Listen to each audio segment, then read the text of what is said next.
Okay, let's walk and talk about video game reviews. Now, back in the good old days of not really that long ago, maybe last year, this was a relatively free process. People on YouTube would go out and find the games that they like, maybe get a review copy of it, and then they would sit down and play it, maybe stream it, record their footage, and put up their impressions on YouTube. Maybe they'd even put up a long-running series of Let's Plays. That seems to be kind of dead, at least in the case of some AAA titles. And here I'm talking about Shadow of Mordor, and thanks to an expose that was done by TotalBiscuit, who's one of my favorite YouTubers, we now know that to get a review copy of the PC version of Shadow of Mordor, Middle-earth Shadow of Mordor, you had to sign a contract with extremely specific and stringent and I think ridiculous requirements. Now, normally when I do my little walk and talks and everything, I try not to carry any papers, but these quotes are just so awesome that I felt the need to in this case. Here are some of the things that you had to agree to, or else you could not get a PC review copy of this game to do a YouTube review on. Here are some of the things they made you sign on to. For one, you had to maximize awareness of the Shadows of Mordor video game during the Week of Vengeance specifically, so timing-wise you were locked down. And also in terms of the timing, you had to give them 48 hours to review your review of the game before they would sign on to it and you were able to actually post it and make money for the work that you were doing. But the requirements are actually far more stringent than that.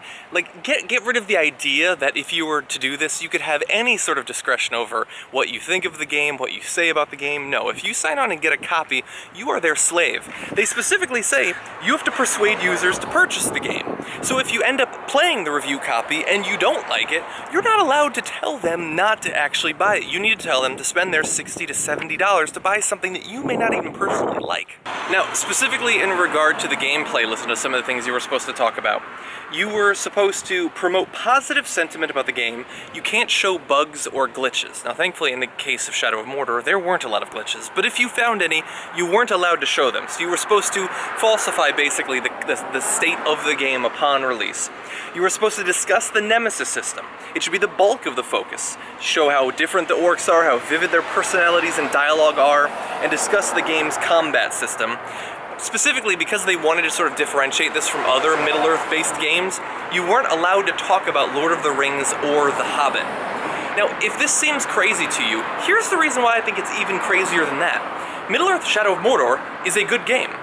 No, not even a good game. Middle-earth Shadow of Mordor is a great game, and I feel so secure in saying that it's probably going to end up being nominated for multiple Game of the Year awards, and yet they're so insecure in themselves, not the developers, but the PR and marketing part of it, that they make the YouTube reviewers sign on to these absolutely ridiculous sorts of contracts. Reviews are supposed to mean something, and if the reviews come in the form of people who get review copies of the game by signing on to contracts like this, then they don't mean anything anymore. They're not reviews, they're not critical thought or anything like that.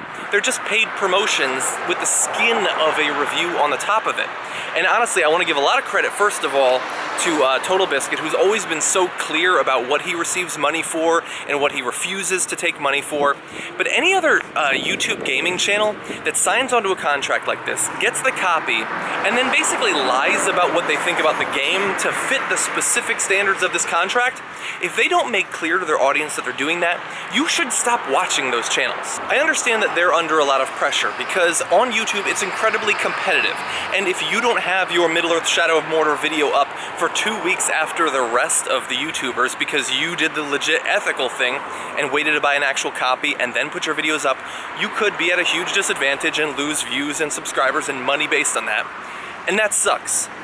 But the integrity of the entire review system and ecosystem on YouTube, I think, is more important. I think that you need to take a stand, especially you YouTubers with a lot of subscribers and a lot of weight that you pull.